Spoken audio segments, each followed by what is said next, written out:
മഹാനായ സമസ്തയുടെ ട്രഷറായിരുന്ന പാറന്നൂർ ഉസ്താദ്, അള്ളാഹു ഖബറിടം വിശാലമാക്കി കൊടുക്കുമാറാകട്ടെ. ഇന്ന് CM മക്കാമിൽ പോകുമ്പോൾ ഉസ്താദിന്റെ പ്രിയപ്പെട്ട മകൻ അവിടുത്തെ ഖതീബ, എൻ്റെ പ്രിയപ്പെട്ടവരെ, ഞാൻ ഉസ്താദിന്റെ വീട്ടിൽ പോയപ്പോൾ എൻ്റെ ഒരു അനുഭവം പറയാം. ഉസ്താദിന്റെ വീട്ടിൽ ഞാൻ പോകുമ്പോൾ ഒരു കയറിങ്ങനെ കെട്ടിത്തൂക്കിയിട്ടിട്ടുണ്ട്.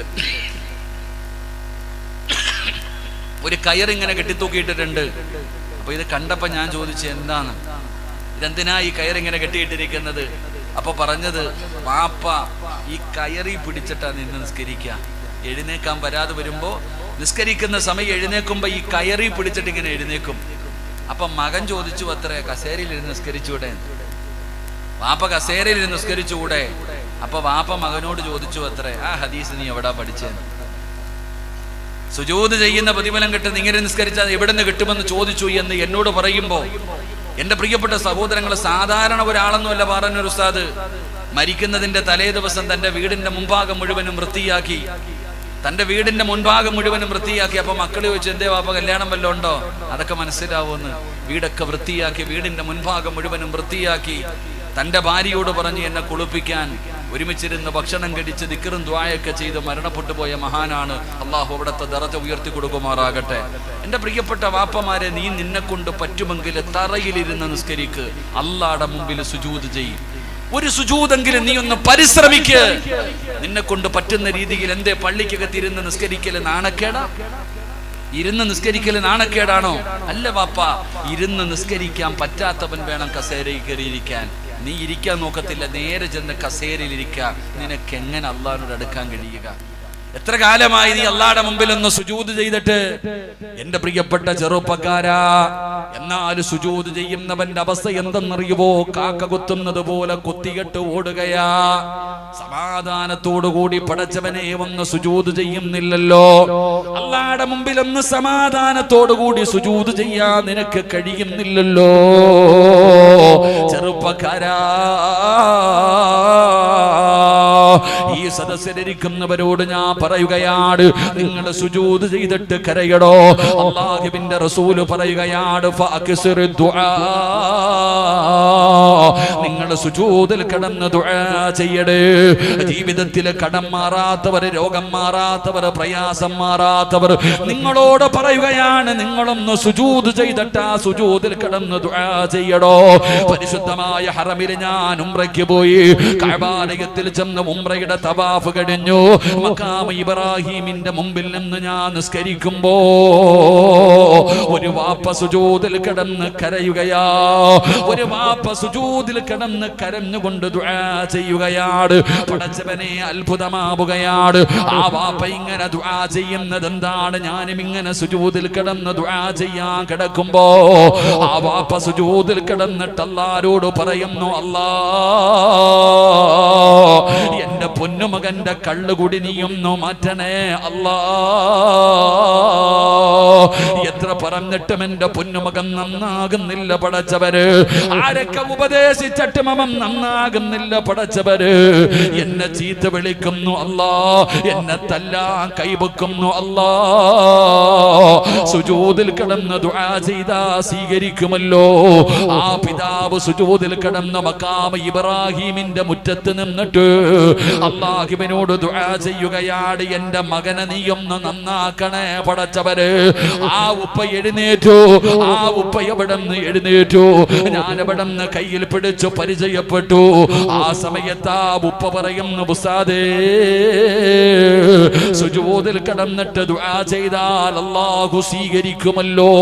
അതുകൊണ്ടാണ് ഞാൻ ഈ വെയിലത്ത് ഇവിടെ കിടന്ന് സുജൂദിൽ കിടന്ന് ദുആ ചെയ്യുന്നത്. എന്റെ പ്രിയപ്പെട്ട സഹോദരാ, നിന്റെ ജീവിതത്തിലെ പ്രയാസം മാറണോ? നിന്റെ എല്ലാ ബുദ്ധിമുട്ടുകളും മാറണോ? ഒരിക്കലെങ്കിലും നീയൊന്ന് സുജൂദിലേക്ക് വീട്. എല്ലാ അവയവങ്ങളും സുജൂദിൽ 7 അവയവമാണല്ലോ. ഈ അവയവങ്ങൾ മുഴുവനും അല്ലാഹുവിന്റെ മുമ്പിലേക്ക് നീ താഴ്ത്തി അങ്ങ് വെച്ചിട്ട് ആ സുജൂദിൽ കിടന്നുകൊണ്ട് അല്ലാഹുവോട് പറ, മാ യകൂനുൽ അബ്ദു മിൻ റബ്ബിഹി വഹുവ സാജിദാ. അല്ലാഹുവിലേക്ക് ഏറ്റവും കൂടുതൽ അടുക്കുന്ന സമയം സുജൂദിന്റെ വേളയാ. അതുകൊണ്ട് ദുആ ചെയ്താ സ്വീകരിക്കണമെന്ന് ആഗ്രഹമുള്ളവരോട് നിങ്ങളോട് പറയുകയാ, നിങ്ങൾ സുജൂദ് ചെയ്യടോ. ആ സുജൂദിന്റെ വേളയിലാണ് ദുആ ചെയ്യേണ്ടത്. അഹങ്കാരമില്ലല്ലോ, നിനക്ക് താഴ്മയാണല്ലോ, നീ അല്ലാഹുവിന്റെ അടിമയാണല്ലോ, ആരും കാണുന്നു എന്നുള്ള ചിന്തയില്ലല്ലോ. എല്ലാം കളഞ്ഞുകൊണ്ട് പടച്ച റബ്ബിന്റെ മുമ്പിൽ നീ എന്റെ റബ്ബും ഞാൻ നിന്റെ അടിമയുമാണെന്ന് പടച്ചവനോട് പറഞ്ഞുകൊണ്ട് സുജൂദിൽ കിടന്നുകൊണ്ട് ദുആ ചെയ്താ അവന്റെ ദുആയിക്ക് ഉത്തരമുണ്ടെന്ന് നബി മുഹമ്മദ് മുസ്തഫ സല്ലല്ലാഹു അലൈഹി വസല്ലമ തങ്ങൾ അവിടുന്ന് പരിചയപ്പെടുത്തുമ്പോ ജീവിതത്തിലെ പ്രയാസം പറയുന്ന വാപ്പാ, കച്ചവടത്തിൽ അഭിവൃദ്ധി വേണോ, നിന്റെ രോഗം മാറണോ, നിന്റെ കടം മാറണോ, കല്യാണം കഴിഞ്ഞ് കൊല്ലങ്ങളായി മക്കളില്ലാതെ സങ്കടപ്പെടുന്ന മാണിക്കോത്തിന്റെ പരിസരത്തുള്ള പെങ്ങള് പാതിരാത്രി എഴുന്നേറ്റ് 2 റക്അത്ത് നമസ്കരിച്ചിട്ട് പടച്ച റബ്ബിന്റെ മുന്നിൽ ലൈറ്റ് അണച്ചിട്ട് നിസ്കാരപ്പായിൽ സുജൂദിൽ കിടന്നിട്ട് കരഞ്ഞുകൊണ്ട് പറനാഥാ, അല്ലാഹുവേ നീ എനിക്ക് മക്കളെ തരണേ അല്ലാ, എന്റെ കടം മാറ്റണേ അല്ലാ, എന്റെ മക്കളെ നന്നാക്കണേ അല്ലോ, എനിക്ക് നല്ല ഒരു ജീവിതം തരണേ അല്ലോ, എന്നെ അറുത്ത് മുറിക്കല്ലേ അല്ലാ, എന്റെ ജോലിയിൽ അഭിവൃദ്ധി തരണേ അല്ലോ, എല്ലാവിധ ശർറ് മുസീബത്തുകളും മാറ്റണേ അല്ലോ. സുജൂദിൽ കിടന്ന് കരയടോ, സുജൂദിൽ കിടന്ന് ദുആ ചെയ്യടോ, നിന്റെ ദുആയിക്ക് ഉത്തരമുണ്ടെന്ന് നബി മുഹമ്മദ് മുസ്തഫ സല്ലല്ലാഹു അലൈഹി വസല്ലമ തങ്ങൾ പറയുകയാ. അതുകൊണ്ട് സുജൂദിന്റെ രണ്ടാമത്തെ പ്രതിഫലം എന്തെന്നറിയോ? ഒരാൾക്ക് അല്ലാഹുവിലേക്ക് ഏറ്റവും കൂടുതൽ അടുക്കാൻ കഴിയുന്ന സമയം അത് സുജൂദിന്റെ സമയമാണെന്ന് നബി മുഹമ്മദ് മുസ്തഫ സല്ലല്ലാഹു അലൈഹി വസല്ലമ തങ്ങൾ അവിടുന്ന് പഠിപ്പിക്കുമ്പോ എന്റെ പ്രിയപ്പെട്ടവരെ, മൂന്നാമത്തെ പ്രതിഫലം എന്തെന്നറിയോ? സുജൂദിൽ ചെയ്യുന്ന ഒരു മനുഷ്യൻ അല്ലാഹു കൊടുക്കുന്ന മൂന്നാമത്തെ പ്രതിഫലം എന്താ? ഈ മഖാമിന്റെ മുമ്പിൽ ഒരുമിച്ച് കൂടിയവരെ, പാപം ചെയ്യാത്ത ഒരു മനുഷ്യനുമില്ലല്ലോ. എല്ലാവരും ജീവിതത്തിൽ പാപം ചെയ്തവരാണ്. ഞാനും നിങ്ങളും തെറ്റ് ചെയ്തവരാണ്. ആദം സന്തതികൾ മുഴുവനും തെറ്റ് ചെയ്യുന്നവരാണല്ലോ. തെറ്റ് ചെയ്യാത്ത ഒരു മനുഷ്യനുമില്ലല്ലോ. എന്റെ പ്രിയപ്പെട്ട സഹോദരാ, ഉസ്താദേ, എന്റെ പാപങ്ങളൊക്കെ ഒന്ന് കഴുകണമെന്നുണ്ട്, എന്റെ പാപങ്ങളൊക്കെ ഒന്ന് കഴുകിക്കളയണമെന്നുണ്ട്, എനിക്കും നന്നാകണം ഉസ്താദേ എന്നാഗ്രഹിക്കുന്ന ചെറുപ്പക്കാരാ, നിന്റെ പാപം പൊറുക്കാനുള്ള ഒരു എളുപ്പവഴി പറഞ്ഞു തരട്ടെ പോരെ. ജീവിതത്തിൽ അറിഞ്ഞും അറിയാതെയും ഒറ്റയ്ക്കും കൂട്ടായും രഹസ്യമായി പരസ്യമായി ചെയ്തു കൂട്ടിയ പാപങ്ങളുണ്ടല്ലോ, ഇതെല്ലാം കഴുകിക്കളയാൻ പറ്റുന്ന ഒരു എളുപ്പവഴി പറഞ്ഞു തരാ. നിന്റെ പാപങ്ങൾ പൊറുക്കാനുള്ള ഒരു എളുപ്പവഴി പറഞ്ഞു തരട്ടെ. അല്ലാഹുവിന്റെ പ്രവാചകൻ അവിടുന്ന് പറഞ്ഞു, സ്വഹാബാ, ഒരു മനുഷ്യൻ ഉളുവെടുത്തിട്ട് നമസ്കരിക്കാൻ വേണ്ടി കൈകെട്ടുകയാണ്. പടച്ച റബ്ബേ, ആ മനുഷ്യൻ സുജൂദിലേക്ക് ചെന്നാൽ അവന്റെ ജീവിതത്തിൽ ചെയ്ത പാപങ്ങൾ മുഴുവനും അവന്റെ പിരടിയുടെ മുകളിൽ വരികയാണ്, അവന്റെ തലയുടെ മുകളിലേക്ക് വരികയാണ്. നിന്റെ ജീവിതത്തിൽ ചെയ്തു പോയ പാപങ്ങൾ മുഴുവനും നിന്റെ തലയുടെ മുകളിൽ വന്നിരിക്കുകയാണ്. നീ സുജൂദിലേക്ക് ചെന്നാ, നീ സുജൂദിലേക്ക് വീണാ, നിന്റെ തലയുടെ മുകളിൽ ഇരിക്കുന്ന പാപങ്ങൾ പൊഴിഞ്ഞു വീഴുമെന്ന് നബി മുഹമ്മദ് മുസ്തഫ സല്ലല്ലാഹു അലൈഹി വസല്ലമ തങ്ങൾ പറയുകയാണ്. വാപ്പാ, സുജൂദ് ചെയ് വാപ്പാ, സുജൂദ് ചെയ് ചെറുപ്പക്കാരാ, നിന്റെ സുജൂദിനെ നീ ദീർഘിപ്പിക്കണേ എന്ന് നബി മുഹമ്മദ് മുസ്തഫ സല്ലല്ലാഹു അലൈഹി വസല്ലമ തങ്ങൾ അവിടുന്ന് പറയുമ്പോ ജീവിതത്തിൽ ചെയ്തു പോയ പാപങ്ങൾ തലയുടെ മുകളിൽ വന്നിരിക്കുകയാണ്. സുജൂദിൽ കിടക്കുമ്പോ അതാ ഉണങ്ങി നിൽക്കുന്ന മരത്തിൽ നിന്ന് ഇലകൾ പൊടിഞ്ഞു വീഴുന്നത് പോലെ നിന്റെ തലയുടെ മുകളിൽ കബറുകളിലിരിക്കുന്ന പാപങ്ങൾ അവിടുന്ന് പൊഴിഞ്ഞു വീഴുകയാ റബ്ബേ. പാപം പൊറുക്കുന്ന ഒരു എളുപ്പ വഴിയാണ്, ജീവിതത്തിൽ ചെയ്തു പോയ പാപങ്ങൾ പൊറുക്കാനുള്ള എളുപ്പ വഴിയാണ് റബ്ബേ സുജൂദ് ചെയ്യലെന്ന് നബി മുഹമ്മദ് മുസ്തഫ സല്ലല്ലാഹു അലൈഹി വസല്ലമ തങ്ങൾ പറയുമ്പോ, അതുകൊണ്ടാണ് നബി തങ്ങൾ പറഞ്ഞത്, നീ സുജൂദിനെ ദീർഘിപ്പിക്കാൻ. ഒറ്റയ്ക്ക് നമസ്കരിക്കുന്ന ചെറുപ്പക്കാരാ, മോനെ എഴുന്നേറ്റ് ഓടല്ലേ, എഴുന്നേറ്റ് ഓടല്ലേ, സുജൂദിൽ കിടക്കടാ ചെറുപ്പക്കാരാ. കള്ളു കുടിച്ചല്ലോ, കഞ്ചാവടിച്ചല്ലോ, മയക്കുമരുന്ന് ഉപയോഗിച്ചല്ലോ, ഒരുപാട് നിസ്കാരങ്ങളെ കഥയാക്കിയല്ലോ, വ്യഭിചരിച്ചില്ലേ ചെറുപ്പക്കാരാ, പലിശ തിന്നില്ലേ ചെറുപ്പക്കാരാ, പടച്ച റബ്ബിനെ മറന്നുകൊണ്ട് എന്തെല്ലാ പാപങ്ങൾ നിന്റെ ജീവിതത്തിൽ ചെയ്തവരാ. ഈ പാപങ്ങളൊക്കെ ഒന്ന് കഴുകണ്ട്, ഈ പാപങ്ങളൊക്കെ ഒന്ന് കഴുകി ശുദ്ധമാകണ്ട്, ഈ പാപങ്ങളൊക്കെ പൊറുക്കണ്ടേ മോനെ. ഒരു മനുഷ്യന് സുജൂദിൽ കിടന്ന അല്ലാഹു അവന്റെ പാപം പുറത്തു കൊടുക്കുമെന്ന് നബി മുഹമ്മദ് മുസ്തഫ സല്ലല്ലാഹു അലൈഹി വസല്ലമ തങ്ങൾ അവിടെന്ന് പറയുമ്പോ, നിസാരമല്ല ചെറുപ്പക്കാരാ, നിസ്കാരമെന്ന് പറയുന്നത് നിസാരമല്ല, സുജൂദ് എന്ന് പറയുന്നത് നിസാരമല്ല. സുജൂദ് ചെയ്യുന്ന സമയത്ത് നിന്റെ അവയവങ്ങളെല്ലാം സുജൂദ് ചെയ്യണമല്ലോ. നിന്റെ നെറ്റിത്തടമുണ്ടല്ലോ, നിന്റെ മൂക്കുണ്ടല്ലോ, രണ്ട് കൈപ്പത്തിയുണ്ടല്ലോ, കാലിന്റെ മുട്ടുകളുണ്ടല്ലോ, കാലിന്റെ വിരലുകളുണ്ടല്ലോ, ഇതെല്ലാം സുജൂദ് ചെയ്യണേ, ഇതെല്ലാം സുജൂദ് ചെയ്യണേ. ഇതിലെ ഏതെങ്കിലും ഒരു അവയവം നീ ഒഴിവാക്കിയാൽ, ഇതിലെ ഏതെങ്കിലും ഒരു അവയവം നീ ഒഴിവാക്കിയ ആ അവയവം അല്ലാഹുവിനോട് കരഞ്ഞുകൊണ്ട് പറയുന്നു, അല്ലാ ഇവന് സുജൂദ് ചെയ്യാൻ എന്നെ സമ്മതിക്കുന്നില്ല അല്ലാ. സുജൂദ് ചെയ്യാൻ വിടാത്തതിന്റെ പേരില് മൂക്ക് നീ ഭൂമിയിൽ മുട്ടിച്ചില്ലെങ്കിൽ ആ മൂക്ക് കരയുകയാണ്, നിനക്കെതിരെ ദുആ ചെയ്യുകയാ. നിങ്ങൾക്ക് സുജൂദിന്റെ വിലയറിയോ? അല്ലാഹുവിന്റെ പ്രവാചകൻ സ്വല്ലല്ലാഹു അലൈഹി വസല്ലമ തങ്ങൾ പറയുകയാണ്, ഒരു മനുഷ്യന് നമസ്കാരം കഴിഞ്ഞ് നിസ്കാരപ്പായിൽ നിന്ന് എഴുന്നേൽക്കുമ്പോ അല്ലാഹുവേ അവന്റെ ചാരത്തൊരു മലക്ക് നൽകുകയാണ്. ഒരാള് നമസ്കരിക്കുന്നതിന് വേണ്ടി കടന്നു ചെന്ന അതാ ഒരു മലക്ക് അവന്റെ വലതു ഭാഗത്ത്, ഇബ്ലീസ് ഇടതു ഭാഗത്ത്. പടച്ചവനെ, നമസ്കാരം കഴിഞ്ഞ് നിസ്കാരപ്പായിൽ നിന്ന് എഴുന്നേൽക്കുമ്പോ അല്ലാഹുവിനെ ഭയന്നുകൊണ്ട് ഇഖ്ലാസോടെ ആത്മാർത്ഥമായി പടച്ച റബ്ബേ നിസ്കരിച്ച നിസ്കാരപ്പായിൽ നിന്ന് എഴുന്നേൽക്കുന്ന മനുഷ്യരോട്, അല്ലാഹുവേ നാളെ സുബഹിക്ക് പള്ളിയിൽ വന്ന് ഖതീബിന്റെ പുറകിൽ നിന്ന് സുബഹി നമസ്കാരം കഴിഞ്ഞു, അവിടെ നിന്ന് സലാം വീട്ടി, എന്നിട്ട് നീ നിസ്കാരപ്പായിൽ നിന്ന് എഴുന്നേൽക്കുമ്പോ അല്ലാഹുവിന്റെ മലക്കുകൾ നിന്നെ കെട്ടിപ്പിടിച്ച് മുസാഫഹത്ത് ചെയ്യുകയാ. അല്ലാഹുവിന്റെ മലക്കുകൾ നിന്നെ കെട്ടിപ്പിടിച്ച് മുസാഫഹത്ത് ചെയ്യുകയാ. എന്നിട്ട് മലക്ക് പറയുകയാ, മനുഷ്യ നിന്റെ പേര് സ്വർഗത്തിന്റെ മുന്നിൽ എഴുതി വെച്ചിട്ടുണ്ട്, അള്ളാന്റെ സ്വർഗത്തിന്റെ മുമ്പിൽ നിന്റെ പേരെഴുതി വെച്ചിട്ടുണ്ട്, നിന്റെ പാവങ്ങൾ മുഴുവനും അല്ലാഹു പുറത്തു തന്നിട്ടുണ്ട്, നീ സ്വർഗത്തിന്റെ അവകാശിയാ, നീ സ്വർഗത്തിന്റെ അവകാശിയാ. ഈ പോകുന്ന വഴിയിൽ നീ മരിച്ചാ സ്വർഗത്തിലാ.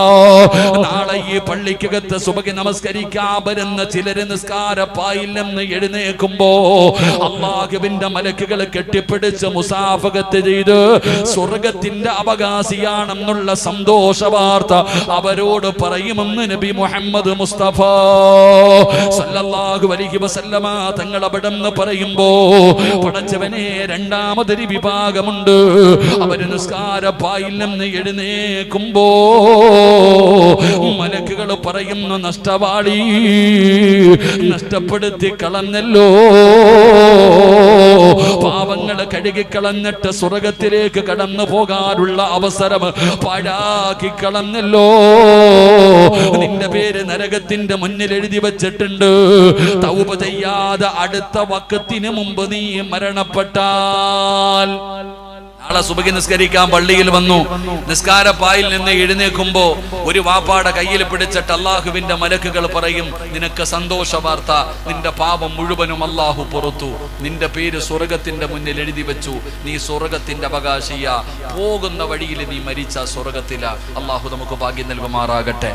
എന്നാ ഇപ്പുറത്തിരിക്കുന്നവൻ നിസ്കാരപ്പായിൽ നിന്ന് എഴുന്നേൽക്കുമ്പോ മലക്ക് പറയും, എടാ നശിച്ചവനെ, എടാ നഷ്ടവാളി, അവസരം കളഞ്ഞല്ലോടാ, നിന്റെ പാപങ്ങൾ മുഴുവനും പുറത്ത് സ്വർഗത്തിൽ പോകാനുള്ള ഒരവസരം അള്ളാഹു നിനക്ക് തന്നിട്ട് നീ നരകത്തിലായി പോയല്ലോ, നിന്റെ പേര് നരകത്തിന്റെ മുമ്പിൽ എഴുതി വെച്ചിട്ടുണ്ട്, അടുത്ത വഖത്ത് നിസ്കാരത്തിന് മുമ്പ് നീ തൗബ ചെയ്യാതെ മരിച്ചുപോയാൽ നീ നരകത്തില എന്ന് മലക്കുകൾ പറഞ്ഞിട്ടാണ് അവനെ നിസ്കാരപ്പായിൽ നിന്ന് ഇറക്കി വിടുന്നത്. അള്ളാഹു നമ്മളെ കാത്തിരക്ഷിക്കുമാറാകട്ടെ. അപ്പൊ നബി സല്ലല്ലാഹു അലൈഹി വസല്ലമ തങ്ങൾ പറയുകയാ, സുജൂദ് ചെയ്താൽ ഒരു മനുഷ്യന് കിട്ടുന്ന മൂന്നാമത്തെ പ്രതിഫലം അവന്റെ പാപങ്ങൾ അള്ളാഹു പൊറുക്കും. കൈകൊണ്ട് ചെയ്തത്, കാലുകൊണ്ട്, അങ്ങനെയാണല്ലോ ചില നന്മകൾ. ഒളുവെടുത്താൽ നമ്മുടെ പാപം പൊറുക്കുമല്ലോ അല്ലാഹ്. ഒളുവെടുക്കുന്ന ഒരു മനുഷ്യൻ അവന്റെ കൈ കഴുകുമ്പോൾ, അവന്റെ കാല് കഴുകുമ്പോൾ, അവന്റെ മുഖം കഴുകുമ്പോൾ, അവന്റെ ചെവി കഴുകുമ്പോൾ, അവന്റെ വാ കഴുകുമ്പോൾ, എൻ്റെ പ്രിയപ്പെട്ടവരെ, നമ്മുടെ ജീവിതത്തിൽ ചെയ്ത പാപങ്ങൾ അള്ളാഹു ആ വെള്ളത്തിനകത്ത് കഴുകി ശുദ്ധമാക്കും. ഒരാൾ നിസ്കരിക്കാൻ വേണ്ടി സുജൂദിൽ കിടക്കുമ്പോൾ അവന്റെ ജീവിതത്തിൽ ചെയ്ത പാപങ്ങൾ മുഴുവനും തലയുടെ മുകളിൽ വന്നിരിക്കും. നീ സുജൂദിൽ കിടക്കുന്നതിനനുസരിച്ച് ആ പാപങ്ങൾ പൊഴിഞ്ഞു വീഴും, ആ പാപങ്ങൾ പൊഴിഞ്ഞു വീഴും.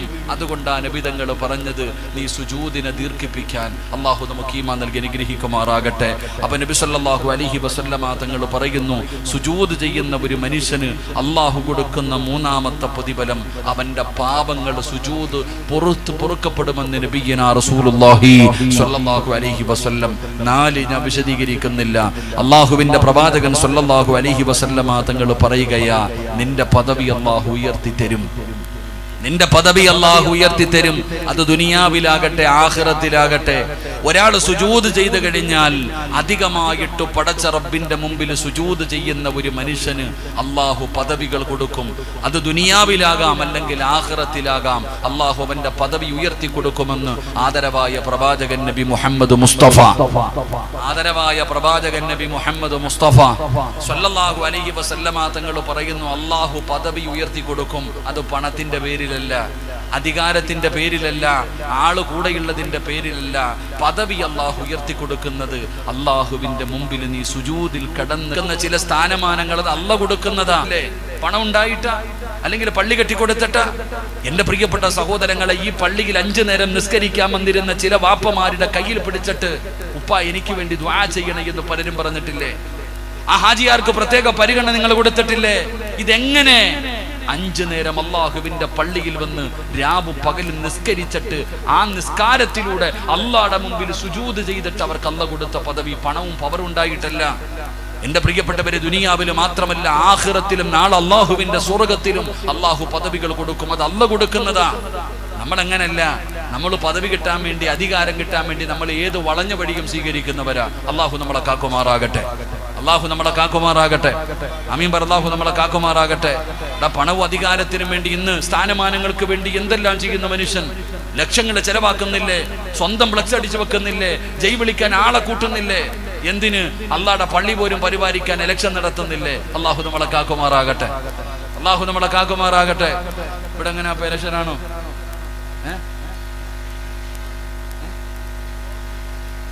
അള്ളാഹു നമ്മളെ കാക്കുമാറാകട്ടെ. ഞാൻ വഴുത് കഴിഞ്ഞിട്ട് ഇങ്ങനെ സ്ഥലം പറയുന്നില്ല. ഞാൻ വഴുത് കഴിഞ്ഞിട്ട് ഇങ്ങനെ പോകുമ്പോ ഒരു പള്ളിയുടെ മുമ്പിൽ 3 ഫ്ലക്സ് വെച്ചിരിക്കുന്നു. 32 പേര് ഒരു പാനലിൽ, 32 പേര്. ചിഹ്നം പറയുണ്ടായിരുന്നു അവർക്ക്. എന്തിനു വേണ്ടിയാ? നിയമസഭ ഇലക്ഷൻ അല്ല, പഞ്ചായത്ത് ഇലക്ഷൻ അല്ല, അള്ളാഹുവിന്റെ പള്ളി പരിപാലിക്കാൻ കമ്മിറ്റിക്കാരുടെ ഇലക്ഷൻ. 32 പേര് മത്സരിക്കുകയാ. 32 3 പാനലുണ്ടായിരുന്നു. അള്ളാഹു ഈമാൻ നൽകുമാറാകട്ടെ, അള്ളാഹ് ഈമാൻ നൽകുമാറാകട്ടെ. ഏതെങ്കിലും ഒരു പള്ളിയിലെ പ്രസിഡന്റിന് ശമ്പളം ഉണ്ടോ? സെക്രട്ടറിക്കുണ്ടോ? ഇല്ല. പിന്നെന്തിനാ ഇത്രയും വാശി? എടാ, പണ്ട് നാട്ടുകാര് ചെന്നിട്ട് പറയും, ഹാജിയാരെ നിങ്ങൾ പള്ളിയുടെ പ്രസിഡന്റ് ആകണം. ഹാജിയാര് പറയും, എനിക്ക് വയ്യ, നിങ്ങൾ ആരെങ്കിലും എടുത്തോളാൻ. ഹാജിയാരെ നിങ്ങൾ പള്ളിയുടെ പ്രസിഡന്റ് ആകണം, സെക്രട്ടറി ആകണം. അള്ളാണ് എനിക്ക് വയ്യ, എനിക്ക് പേടിയാ. പടച്ചോനെ നിങ്ങൾ ആരെങ്കിലും ആയിക്കോ. ഇന്ന് പുറകിൽ ചെന്നിട്ട് 500-ന്റെ നോട്ട് കൊടുത്തിട്ട് പറയും പൊതുയോഗത്തിൽ എൻ്റെ പേര് പറയുമ്പോ കൈപൊക്കണം, എനിക്ക് കോട്ടിടണം. അള്ളാഹു നമുക്ക് ഈമാൻ തരുമാറാകട്ടെ. അടിയടാ, പള്ളിയുടെ കമ്മിറ്റിക്കാരിൽ കയറാൻ പ്രസിഡന്റും സെക്രട്ടറിയാകാൻ തമ്മിലടി, പള്ളിമുറ്റത്ത് കിടന്നടി. ഒരു പള്ളിക്കകത്ത് തന്നെ 2 ജുമാ. എത്രയോ പള്ളികൾ കേരളത്തിൽ പൂട്ടിയിട്ടിട്ടുണ്ട് അധികാരത്തിന്റെ പേരിൽ. അള്ളാഹു നമ്മളെ കാക്കുമാറാകട്ടെ. ഉസ്താദിനൊക്കെ നല്ലതുപോലെ അറിയാം, ഞങ്ങളുടെ കോട്ടൊക്കെ വന്നു കഴിഞ്ഞാൽ പിന്നെ കോടതിയാ തീരുമാനിക്കുക. എത്രയോ പള്ളികൾ പൂട്ടിയിടുന്നടോ, എന്തിന്? അധികാരം. പ്രസിഡന്റ് എന്ന പദവി, സെക്രട്ടറി എന്ന പദവി, ആ കസേരയിൽ ഇരുന്നാൽ ഇന്ത്യൻ പ്രധാനമന്ത്രിയുടെ പവറാ ചിലർക്കൊക്കെ. അള്ളാഹു നമ്മളെ കാക്കുമാറാകട്ടെ, അള്ളാഹു നമ്മളെ കാക്കുമാറാകട്ടെ. വേണ്ട സഹോദര, പള്ളി പരിപാലനമൊക്കെ മാറി എന്നിട്ട് ഇന്ന് ഭരണമായി മാറിയില്ലേ?